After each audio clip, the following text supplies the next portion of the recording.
So where's been worst hit by swine flu? It's poor old London.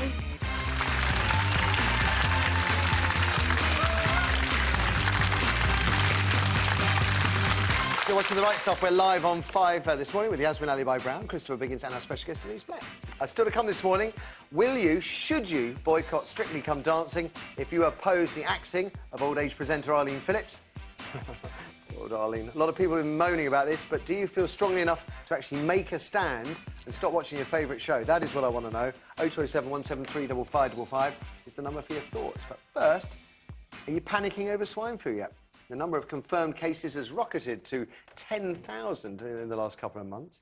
17 people have died. Most, as we said, had underlying health issues. However, it's now thought as many as 3 victims, a man in his 30s, a 6-year-old Chloe Buckley from Middlesex, who Denise was talking about earlier, and 64-year-old Bedford GP Dr Michael Day, were all healthy until they contracted the virus. And Chloe's parents are convinced their daughter would still be here today if she'd been given Tamiflu. Now, the government's saying it is well prepared to deal with an epidemic caused by this H1N1 virus. Gordon Brown, well prepared? I'm starting to feel sick. Especially as the government is predicting, and this is, I mean, I find this frightening, the government is predicting 100,000 new cases a day by the end of next month.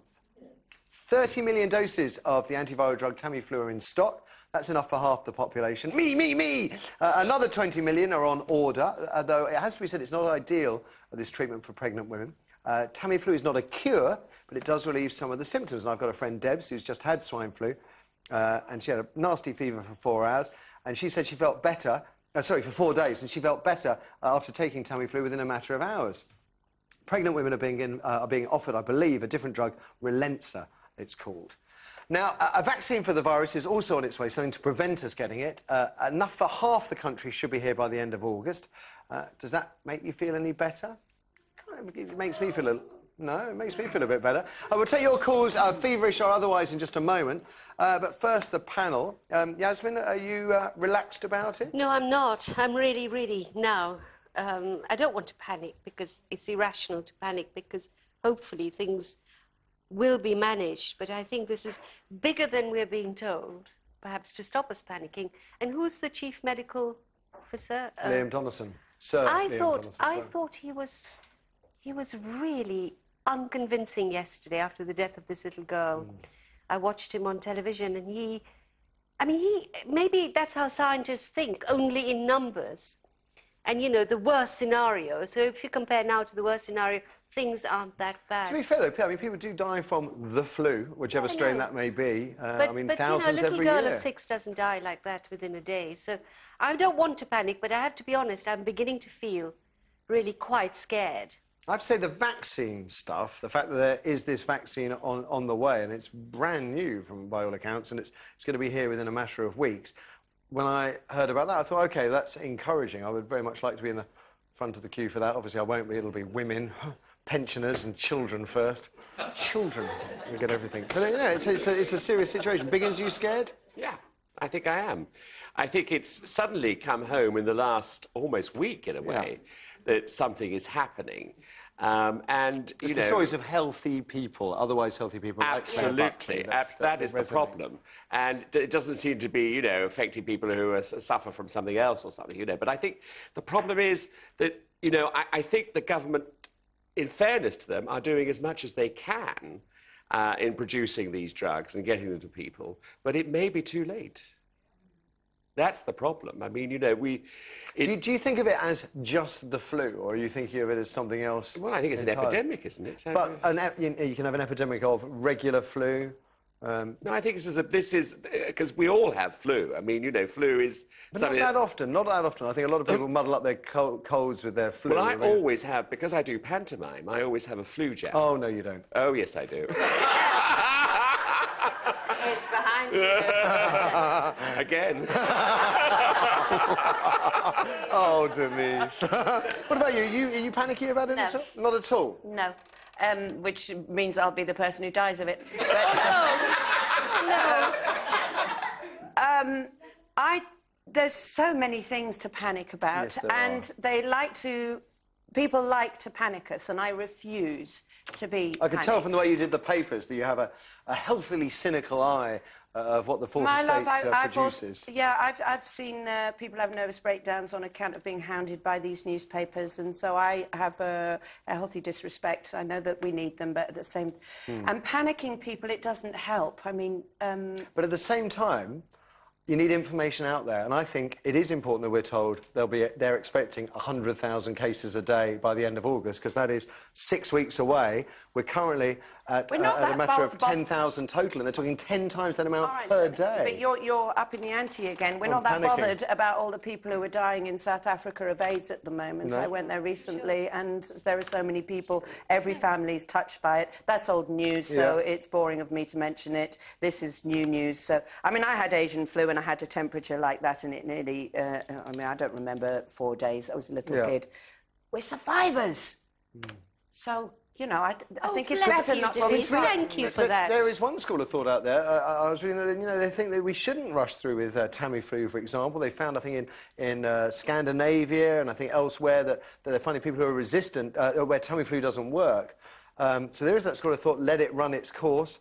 I'm edgy, but I am taking the view that it's going to be no worse than regular flu, which kills people as well. What about you? Let's take your thoughts on swine flu. Kirsty, well, you've had it. What's it like? It's not nice. It's just, I think it's just like a flu. You know, it was just like a flu for me. What about the doctors and stuff? Were they there for you?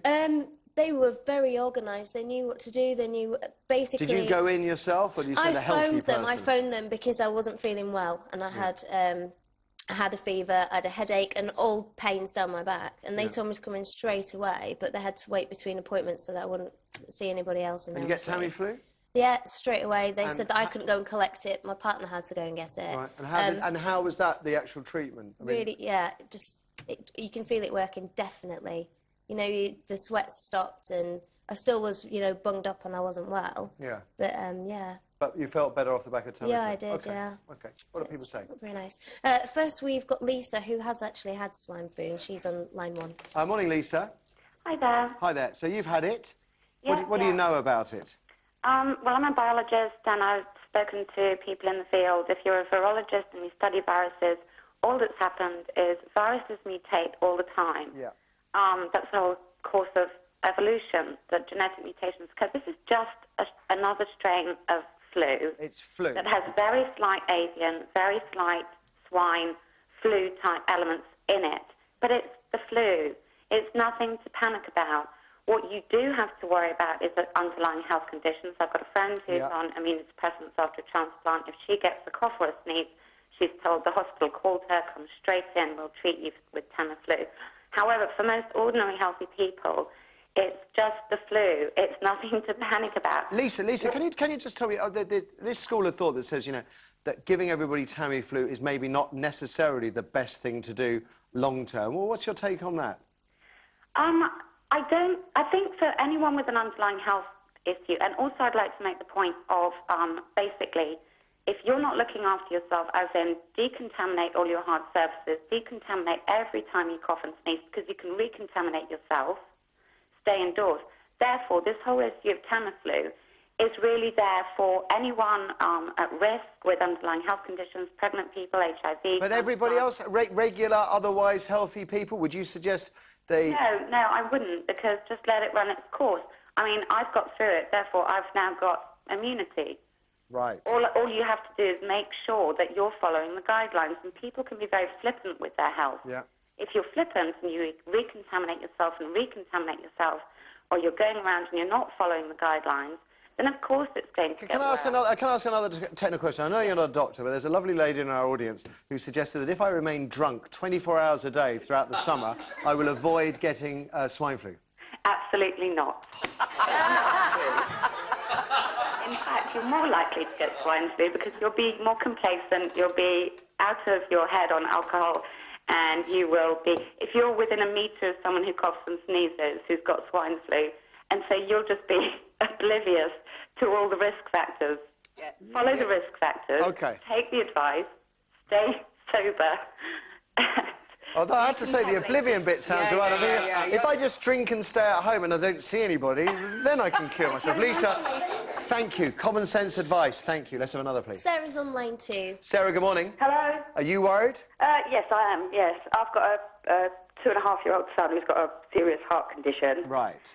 So yes, I'm worried about him picking up anything, but this in particular. Have you spoken to your GP? I've spoken to Great Ormond Street Hospital, who he's under. Right. And they've told me that if he shows signs of any sort of cough, to get in contact with them because he probably will need respiratory help. Is anybody talking to you about vaccines? No, I've heard nothing yet. No, I've spoken to some of the nurses that come and see him, but they don't seem to know. They've told me to speak to my GP. His father has just rung me to say that he's not feeling very well, so I'm a bit worried about taking him out at all at the moment. Now, there's a dilemma, isn't there? Yeah, but we don't live together, but he's here all the time. He's been here all weekend, so I'm a bit worried. And have you spoken to your GP about vaccines? No, but I'm going to ring them this week. Yeah. OK. All right, Sarah, thank you. See, as soon as I hear a call like that, then I can feel that's a real, genuine reason to be concerned there. Good. OK, thank you. Thank you for that one, Sarah. After the ads, light affair, maybe not. See what you make of it. Should you boycott Strictly Come Dancing if you object to the Beeb replacing 66-year-old Judge Arlene Phillips with 30-year-old novice Alicia Dixon? Now, an awful lot of people have been moaning about this since the news first leaked out. But when push comes to shove, will you actually have the cojones to make a stand and watch something else in protest? Bear in mind, it may well be the X Factor. All right? I mean, how bad can things be? 0207 173 5555 is the number for your thoughts. How else can you teach Auntie that axing old age presenters is wrong? Your shout after the ads. How many years has Arlene Phillips been a choreographer? 15, 25 or 35? Find out after the ads.